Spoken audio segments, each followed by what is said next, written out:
Hello friends, आप सभी लोग का स्वागत है अपने यूट्यूब चैनल किशोर ऑनलाइन क्लासेस में। आज हम लोग पढ़ने वाले हैं तत्वों के संयोजी इलेक्ट्रॉन और उनकी संयोजकता ज्ञात करना। तो स्टार्ट करते हैं हम लोग वीडियो। ठीक है, देखिए क्या दिया गया है। सबसे पहले हम लोग पढ़ लेते हैं। देखिए यहाँ पर तत्व है, तत्व के बाद क्या दिया गया है, इलेक्ट्रॉनिक विन्यास दिया गया है। ठीक है, आपको तत्वों के इलेक्ट्रॉनिक विन्यास दे दिए गए हैं। उसके बाद फिर देखिए संयोजी इलेक्ट्रॉन है और उसके बाद संयोजकता है।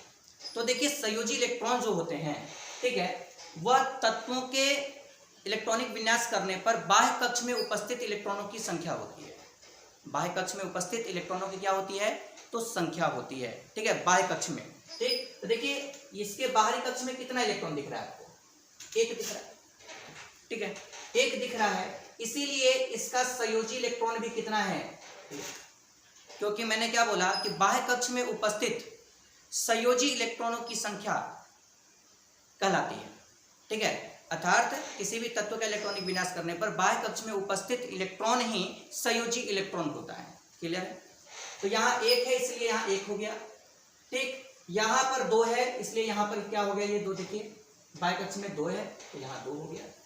यहाँ पर देखिए बाह्य कक्ष में एक है तो यहाँ पर एक इलेक्ट्रॉन हो गया। इसमें दो है तो इसमें कितना हो गया, दो हो गया। इसमें तीन है तो इसमें भी तीन हो गया। यहाँ चार है तो ये चार हो गया। इसी तरह से बाह्य कक्ष में उपस्थित इलेक्ट्रॉनों को ही संयोजी इलेक्ट्रॉन कहते हैं। आसानी से आप लोग बता सकते हैं, इसमें कोई दिक्कत नहीं। तो संयोजकता ज्ञात करने के लिए, याद रखिएगा, संयोजकता ज्ञात करने के लिए हमें संयोजी इलेक्ट्रॉन पता होना चाहिए, क्योंकि संयोजकताएं दो तरीके से ज्ञात की जा सकती हैं।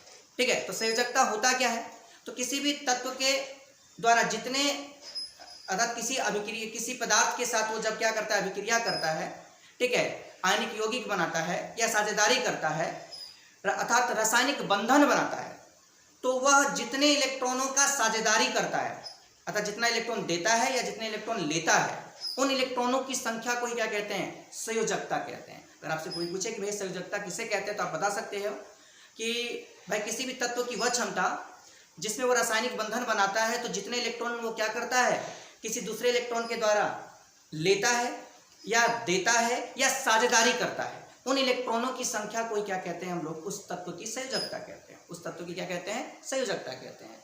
ठीक, तो उसको हम लोग कैसे ज्ञात करते हैं, तो देखिए आप सबसे पहले तो आपको ये क्लियर हो गया होगा कि संयोजी इलेक्ट्रॉन किसे कहते हैं। तो बाहरी कक्ष में उपस्थित इलेक्ट्रॉन की संख्या को ही क्या कहते हैं हम लोग, संयोजी इलेक्ट्रॉन। क्या कहते हैं, संयोजी इलेक्ट्रॉन। क्लियर है? अब बात करते हैं भाई कि संयोजकता। तो संयोजकता, जब संयोजी इलेक्ट्रॉन, ठीक है, 1 2 3 4 हो तो संयोजकता जो होती है वो संयोजी इलेक्ट्रॉन के बराबर होती है। ठीक है, और जब संयोजी इलेक्ट्रॉन की संख्या 5 6 7 8 हो तो संयोजकता ज्ञात करने के लिए हम क्या करते हैं, 8 में से संयोजी इलेक्ट्रॉन की संख्या को घटा देते हैं। संयोजी इलेक्ट्रॉन की संख्या को क्या कर देते हैं, घटा देते हैं। चलिए पहले स्टार्ट करते हैं। यहाँ पर पहले संयोजकता ज्ञात कर लेते हैं। देखिए यहाँ एक है तो देखिए संयोजी इलेक्ट्रॉन की संख्या क्या है, यहाँ पर एक, इसलिए संयोजकता भी क्या होगा, केवल एक होगा। क्यों होगा एक, समझ में आया, क्योंकि संयोजकता बराबर संयोजी इलेक्ट्रॉन की संख्या।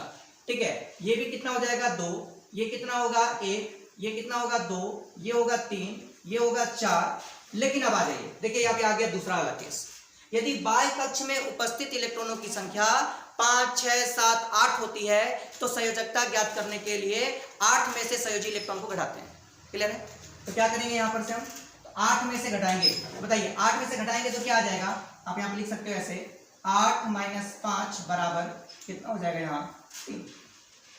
ठीक है, इसी तरह से 8 माइनस, ठीक है, 6 बराबर कितना हो जाएगा, 2।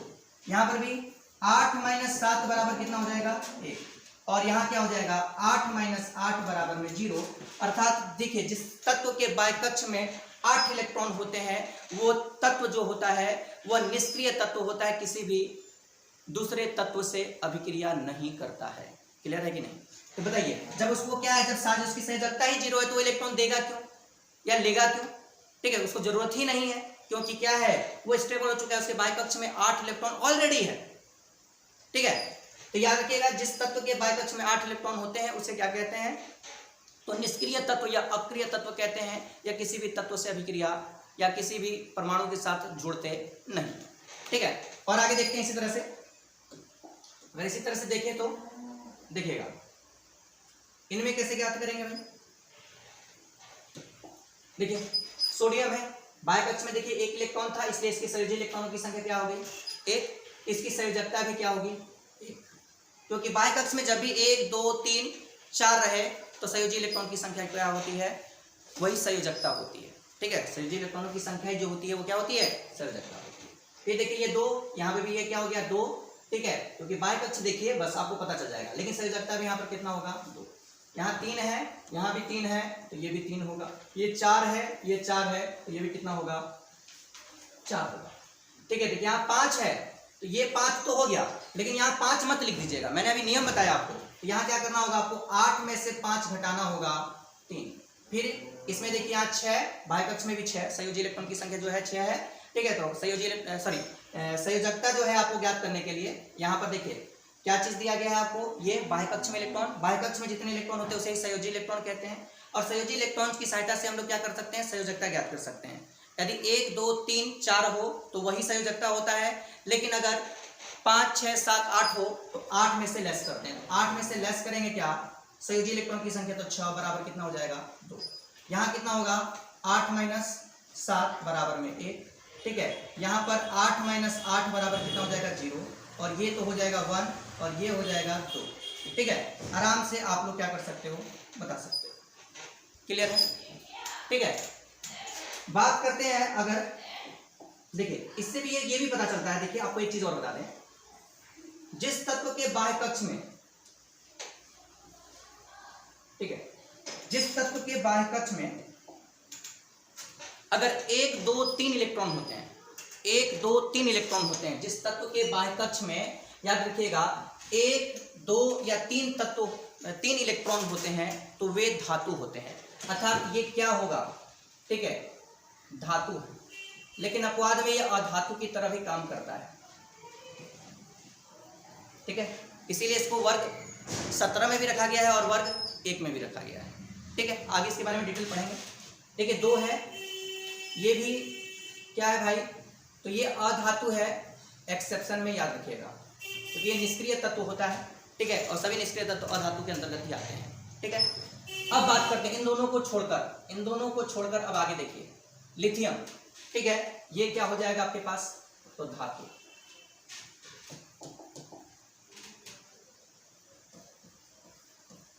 ये भी क्या हो जाएगा आपके पास, धातु। ठीक है, ये भी क्या हो जाएगा आपके पास, धातु। ठीक है, लेकिन 1 2 3 रहेगा तो धातु, 4 को मत लिख दीजिएगा। ठीक है, 4 5 6 7 8।